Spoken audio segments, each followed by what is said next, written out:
T20 உலகக்கோப்பையினுடைய இறுதி கட்டத்தை நெருங்கியாச்சு. குறிப்பாக நேற்று நடந்த அந்த செமிஃபைனல் மேட்ச் இருக்குது, அடே வேற லெவல். உண்மையிலேயே வந்து யாருமே எதிர்பார்க்கல. பொதுவாக நானே கூட நினச்சேன் வந்து கண்டிப்பாக அசால்ட்டாக தென்னாப்பிரிக்கா தூக்கிடுவாங்க. நியூசிலாந்து அப்படியே தத்தி தான் வந்திருக்கிறாங்க. நியூசிலாந்து வந்து பெரிய ஃபார்ம்லாம் ஒன்றும் இல்லை அப்படின்னு பொழுது, நீங்கள் ஆஸ்திரேலியா நியூசிலாந்து அந்த ரெண்டு வீரர்களையும் எப்பயுமே பார்த்தீங்கன்னா இந்த கடைசி நேரத்தில் மல்லு கட்டுவாங்க வந்து. அதில் பெரிய கெட்டிக்காரங்க வந்து நீங்கள் எந்த பிச்சாக இருக்கட்டும் வந்து அவங்கள ஓம் பிச்சில் மட்டும்தான், ஒரு ஃபாஸ்ட் பவுலிங் பிச்சில் மட்டும்தான் அவங்க கலக்குவாங்க அப்படின்ற மாதிரியான விமர்சனங்கள்லாம் தாண்டி, நீங்கள் சவுத் ஆப்பிரிக்காவில் வச்சாலும் அடிப்பானாங்க, வெஸ்ட் இண்டீஸில் வச்சாலும் அடிப்போம். அந்த கடைசி நேர பரபரப்பு இருக்குல்ல, அதில் வந்து ரெண்டு பேருமே வேற லெவல் வந்து. குறிப்பாக வந்து ஆலன் 33 பந்தில் செஞ்சுரி வந்து, அதாவது 170 ரன் அடிக்கிறதுக்குள்ளே சவுத் ஆப்பிரிக்கா அப்படி நான்லாம் நினச்சா ஒரு 100 ரன்னுக்குள்ளே மொத்தத்தையும் காலி பண்ணிவிடுவாங்க பழகுது அப்படின்னு நினச்சோன்னா அப்படி இப்படி எடுத்துன்னு வந்துட்டாங்க. 170 ரன்னு நினச்சிருந்தா நல்ல ஸ்கோர் தான். ஆனால் நங்கூரம் பாய்ச்சினா மாதிரி ஆலன் அடித்த அடி இருக்குது. அதுதான் டெண்டுல்கர் வந்து ஒரு பதிவு ஒன்று போட்டிருக்காரு. பொதுவாக செமிஃபைனல் மேட்ச் அப்படின்னா அப்படி ஒரு குடும்பத்தோட இல்லை ஃப்ரெண்ட்ஸோட உட்காந்துன்னு ஒரு செட்டில்டாக உட்காந்துக்கிட்டு அப்படி என்ன சொல்கிறது, ஸ்நாக்ஸு அது இதெல்லாம் வச்சுக்கிட்டு ஒரு ஜாலியாக அந்த போட்டியோட விறுவிறுப்போட பார்க்குறது தான் எப்பவுமே ஒரு வழக்கம். அது உண்மைதான் அது. ஆனால் இந்த போட்டி நாங்கள் போய் உட்காந்து செட்டில் ஆகிறதுக்குள்ளே போட்டி முடிஞ்சு போச்சுப்பா, செகண்ட் ஹாஃப் அப்படின்னு பொழுது, ஆலன் நீங்கள் என்ன வந்து நீங்கள் ரன் குவிக்கிற மிஷினா அப்படின்ற ஒரு கேள்வி. பிரமாதமான ஒரு ஆட்டம் வந்து யாருமே எதிர்பார்க்கல வந்து. மறுபடியும் நாங்கள் இருக்கிறோம் வாங்க. ஏன்னா ஆஸ்திரேலியாவுக்கு வந்து ஒரு பெரிய ஒருத்தர் இருக்கும் வந்து, என்னையா லீக்லேயே நம்ம தூக்கி வெளியே போட்டாங்க அப்படின்னு. அது பக்கத்து நாடான நியூசிலாந்து நாங்கள் இருக்கேன் நண்பா, முடிஞ்சால் கப்போடு வரேன் நான் பார்த்துடலாம் அப்படின்னு. இன்னைக்கு வந்து இந்தியா வெர்சஸ் இங்கிலாந்து சொன்னதுதான் இந்த மேட்ச்சு மிக மிக மிக முக்கியமான மேட்ச் வந்து. இங்கிலாந்துக்கு முக்கியமான மேட்ச், அதை விட இந்தியாவுக்கு மிக முக்கியமான மேட்ச். ஏன்னா நேற்று தோற்று போன சவுத் ஆப்பிரிக்கா கிட்ட தான் இந்தியா தோற்று போச்சு. இந்தியா தோற்று பண்ண உடனே அப்படியாப்பட்ட விமர்சனம்லாம் வந்தது வந்து, இன்னையா வந்து நீங்கள் வந்து இப்படி ஆடிக்கிட்டு இருக்கீங்க, வேர்ல்டுலேயே அதிக சலுகை அதிக சம்பளம் கொடுக்குற நாடு வந்து இந்தியா தானே, பிசிசிஐ தானே வந்து அப்படி வாரி வழங்குது. மற்ற நாட்டில் இருக்கிறவங்களாம் வந்து இந்தியாவில் வந்து நம்ம கிரிக்கெட் விளையாடக்கூடாதான்னு ஏங்கிட்டு இருக்கும் பொழுது, இப்படிலாம் விளையாடுறீங்க நீங்கள், இவ்வளோ வசதியாக, அதுவும் ஓம் பிச்சில் விளையாடுறீங்க, இதெல்லாம் சரியில்லை சாமி அப்படின் பொழுது சுதாரிச்சுக்கிட்டாங்க. குறிப்பாக வெஸ்ட் இண்டீஸ் கூட விளையாடுறது, வெஸ்ட் இண்டீஸ் கூட இந்தியா தோற்றுருன்னு பல பேர் கணிப்புலாம் வச்சாங்க. மறுபடியும் நான் சொல்கிறேன், நீங்கள் 1000 தான் கம்பீர் சொல்கிறோம், அவர் சொல்கிறோம், இவர் சொல்லிட்டோம், சஞ்சு சாம்சன் தான் நேற்று எப்படி ஆலன் நின்று அடித்தாரா அதே போல் சஞ்சு என்ன ஆலன் அதிரடியாக அடித்தாப்புல பார்த்துடலாம். ஒரு கை இவங்க எல்லாம் லூஸ் பவுலிங்காக போட்டுக்கிட்டு இருந்தாங்க, தூக்கி அடித்தாப்புல. சஞ்சு என்னன்னா டீமுக்காக விளையாடினார் வந்து, நிதானமாக அடிப்போம், லூஸ் பவுலிங்லாம் பார்த்து அடிப்போம், வெற்றி அப்படின்னு.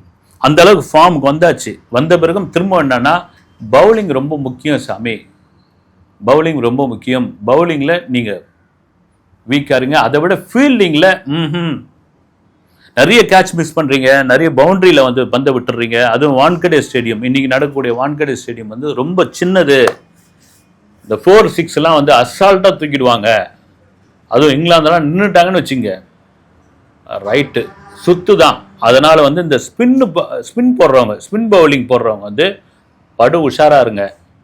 அதாவது சுனில் கவாஸ்கர் சொன்ன மாதிரி, போன வீடியோவில் சொன்ன மாதிரி தான் வந்து, இந்த பவர் பிளே ரொம்ப பிரமாதமாக பவுலிங் போடுங்க பார்க்கலாம். இந்த பவர் பிளேயில் உங்களால் எவ்வளோ விக்கெட் எடுக்க முடியுமோ எடுங்க.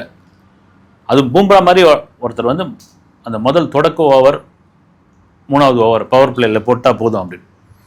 சரி, இங்கிலாந்து என்ன அவ்வளோ மட்டமான அணியா அப்படி? மட்டமான அணின்னு சொல்ல முடியாது வந்து. இங்கிலாந்து எப்படின்னா இந்த 50-50ன்றாங்க வந்து, கணிக்கவே முடியாது உங்களால் வந்து. அவங்களுக்கும் ஒரு என்ன சொல்கிறது, சும்மா போகிறத வெறுங்கையை அப்படி போக முடியும் வந்து. அது ஃபைனலில் வந்து நம்ம விட்டுட்டு போனோம் அப்படின்ற மாதிரி இருக்கக்கூடாது. பார்த்துருவோம் ஒரு கை கொப்பையோடு போவோம் அப்படின்னு அவங்களுக்கு இருக்கும். இங்கிலாந்தில் பெரிய அளவில் எதிர்பார்க்கப்பட்ட ஜாய்ஸ் பட்லர், ஏன்னா அவர் தான் ஜாய்ஸ் பட்லர் ஒரு மேட்ச்சில் கூட சொல்கிற மாதிரி விளையாடவே இல்லை வந்து. ஒருவேளை அவர் மேலே ப்ரெஷர் அதிகமாகிடுச்சாருன்னு தெரியல வந்து. ஆனாலும் வந்து நாங்கள் இன்றைக்கி வந்து இந்தியாவுக்கு டஃப் கொடுப்போம் அப்படின்னு. இந்தியாவும் பார்த்திங்கன்னா நிறைய வியூகம் அமைத்துள்ளதாக ஒரு தகவல் வந்து. இந்த மேட்ச் வின்னே பண்ணி ஆக வேண்டும், வேறு வழியே கிடையாது, அத்தனை கோடி பேர் பார்க்குறாங்க அப்படின்னு. சரி, இந்த மேட்ச் வின் பண்ணுறவங்க தான் ஃபைனலில் நியூசிலாந்து எதிர்க்க வேண்டிய ஒரு சூழ்நிலை வரும். இதெல்லாம் மீறி இந்திய ரசிகர்களுக்கு அது கொண்டாட்டம், அந்த கிரிக்கெட் திருவிழா அப்படின்றது வந்து ஸ்டார்ட் ஆகிடுச்சு.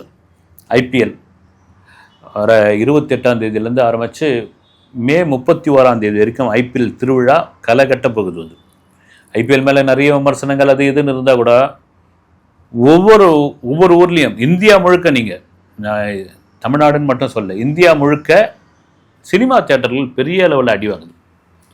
அதுவும் குறிப்பாக அந்தந்த ரீஜனல் மேட்ச் இருக்கும் பொழுது, அந்தந்த டீம், அந்தந்த ஏரியா, அந்தந்த மாநிலங்களுக்கான அந்த மேட்ச் இருக்கும் பொழுதெல்லாம் அங்கே அந்த மாநிலத்துக்கு உட்பட்ட இதில் வந்து இன்று இரவு காட்சி ரத்து அப்படின்ற ஒரு போர்டு ரைட்டு ஆரம்பிக்குது.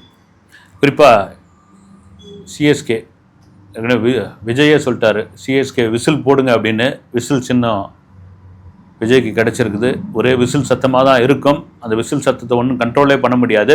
மிக முக்கியமான மேட்ச்னா சிஎஸ்கேல போன தொடரில் என்ன ஆகி போச்சுன்னா, ஏன் இப்படி வயசானவங்கள கூப்பிட்டு வந்து பந்து விளையாட வைக்கிறீங்க நீங்கள் பாட்டுன்னு, எல்லாம் ரிட்டையர்ட் ஆகிறவங்களாம் கூப்பிட்டு வந்து குறைஞ்ச ரேட்டில் வந்து இந்த சிஎஸ்கே வந்து ஆட வச்சுக்கிட்டு இருக்காங்க. அதனால தான் அடின்னு அடி வாங்கிட்டு போனாங்க.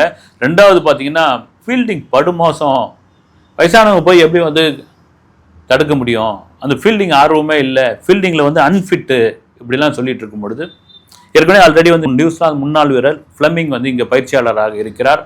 புதுசாக பயிற்சியாளராக முன்னாள் இங்கிலாந்து வீரர் போஸ்டர் இணைந்திருக்கிறார். ஏன்னா பவுலிங் ஒரு பக்கம், பேட்டிங் ஒரு பக்கம் இருக்கும்போது ஃபீல்டிங் ரொம்ப முக்கியமான ஒரு விஷயம் சிஎஸ்கேவுக்கு. அப்படி போஸ்டர் வந்து அந்த ஃபீல்டிங்கான நுணுக்கங்களை சிஎஸ்கே வீரர்களுக்கு கற்றுக் கொடுக்க போகிறார். ஏன்னா போஸ்டர் ஏற்கனவே கொல்கட்டா நைட் ரைடர்ஸை விளையாடி இருக்கார். வந்து ஓகே வாங்க பார்த்துக்கலாம் அப்படின்னு. சிஎஸ்கே இந்த முறை எப்படியும் கப்பை தூக்கிடுவோம், கப்பு நம்மளது தான் பிகிலு அப்படின்ற அளவுக்கு அது ஒரு பக்கம் போயிட்டு இருக்கு. முக்கியமாக இந்த வருஷத்தினுடைய கடைசியில் இந்திய அணி வந்து நியூசிலாந்துக்கு வந்து ஒரு பயணம் போகிறாங்க. வந்து அந்த நியூசிலாந்து பயணத்தில் வந்து 3 ஒரு நாள் தொடர் 50 ஓவர் 5 T20 மேட்சுகளை அங்கே விளையாடிட்டு வர போகிறாங்க.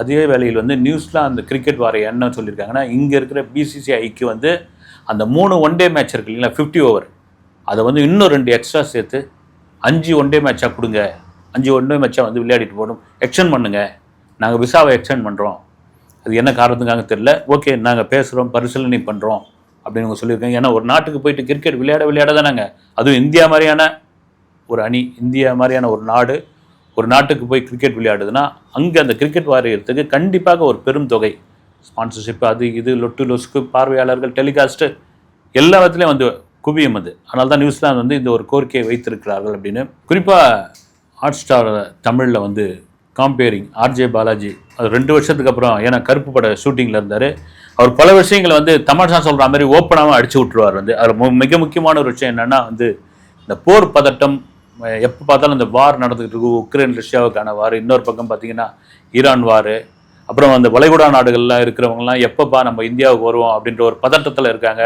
ஃப்ளைட்டும் போது வருது, இப்படியா பிரச்சனைகள் இருக்கும்போது இந்த கிரிக்கெட், அதுவும் இந்த வெற்றி, இந்த கோப்பை நமக்கு கிடைச்சா அது வந்து மக்களுக்கு ஒரு ரிலாக்ஸேஷனாக இருக்கும் அப்படின்ற ஒரு விஷயத்தை சொல்லும்பொழுது, இன்றைக்கி முக்கியமாக வான்கடே ஸ்டேடியத்தில் விளையாடுறாங்க இல்லையா, இந்த வான்கடே ஸ்டேடியத்தில் வந்து குறிப்பாக இந்த மும்பை வீரர்கள் இருக்காங்கள்ல, டெண்டுல்கர்லேருந்து எல்லாரும் வந்து வினோத் காம்ப்ளிலாம் வந்து கலக்கி இருக்கிறாப்புல, முக்கியமாக ரோஹித் சர்மாலாம் வந்து வான்கடையில் பிச்சுவது இருக்காப்புல.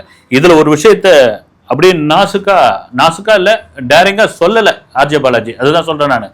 சில சமயம் அவரை மீறி ஒரு வார்த்தை வந்துடும். என்னென்னா, நல்ல ஃபார்மில் இருந்தாங்க T20யில் யாரும் விராட் கோலியும் ரோஹித் சர்மாவும், ஏன்பா அவங்கள தூக்கி வெளியே போட்டீங்கன்னு. இது ஆர்ஜே பாலாஜி மட்டும் கேட்கல, இந்திய ரசிகர்கள் மட்டும் கேட்கல, மற்ற நாட்டில் இருக்கிற ரசிகர் பூரா கேட்குறாங்க. வந்து மற்ற நாட்டில் இருக்கிற பிளேயர்ஸ்லாம் கேட்குறாங்க. வந்து மற்ற நாட்டில் இருக்கிற கிரிக்கெட் வாரியெல்லாம் கேட்குது, ஏன்னா அவங்களுக்கு என்ன பைத்தியமாகுது, 2 பேரும் செம்ம ஃபார்மில் இருக்காங்க, 2 பேரும் அடிச்சு நொறுக்கிட்டு இருக்காங்க, T20 ரொம்ப முக்கியமான மேட்ச், வேர்ல்டு கப் மேட்ச், இதில் தூக்கி வெளியே போட்டிருக்கீங்க அப்படின்னு. இதுக்குள்ள ஒரு அரசியல் இருக்கு. இந்த அரசியல் வந்து கௌதம் கம்பீர் பண்றாரு அப்படின்னு மாதிரி. கௌதம் கம்பீர் ஒரு விஷயம், இதுதான் அவருக்கு வாய் வழிக்கும் வந்தது. ஆர்ஜே பாலாஜி அப்படியே எடுத்துக்கிட்டாரு. நீங்க பாருங்க, சஞ்சு சாம்சன் இன்னைக்கு வரைக்கும், இப்போ வரைக்கும் அவர் அடிச்ச அந்த 97 கிடையாதுன்ற ஒரு விஷயம் எதை வச்சு சொல்றாருன்னு தெரியல. இது போனோம்னா இன்னும் டீப்பா போக வேண்டியதான். அவர் அடிச்ச ரெண்டு பவுண்டரி தான், அவர் அடிச்ச 2 பவுண்டரியோட சேர்த்து 97 ரொம்ப முக்கியமான ஒரு விஷயம். உள்ள வந்து அரசியல் களத்தை வந்து, அரசியல் விஷயங்களை, இந்த கிரிக்கெட்டை அதிகப்படியாக கையாளுகிறாரா கௌதம் கம்பீர் அப்படின்ற ஒரு பேச்சு வருது. ரைட்டு, கோப்பையை வென்று விட்டால் கையில் பிடிக்க முடியாது, கோப்பையை ஒருவேளை வெல்லாமல் போனால் இது ஒரு அரசியல் பிரச்சனையாக பேசப்படும் என்பதுதான் உண்மை. மிக முக்கியமாக இன்னைக்கு இந்தியா வெர்சஸ் இங்கிலாந்து அந்த மேட்ச் எப்படி இருக்க போகிறது? பூம்ரா கலக்க போகிறாரா? அபிஷேக் சர்மா ஃபார்முக்கு வருவாரா? இல்லது சஞ்சு தான் இன்னைக்கும் மேட்ச்சில் அடிக்க போகிறாரா? பொறுத்திருந்து பார்ப்போம். அடுத்த வீடியோவில் சந்திக்கிறேன். நன்றி.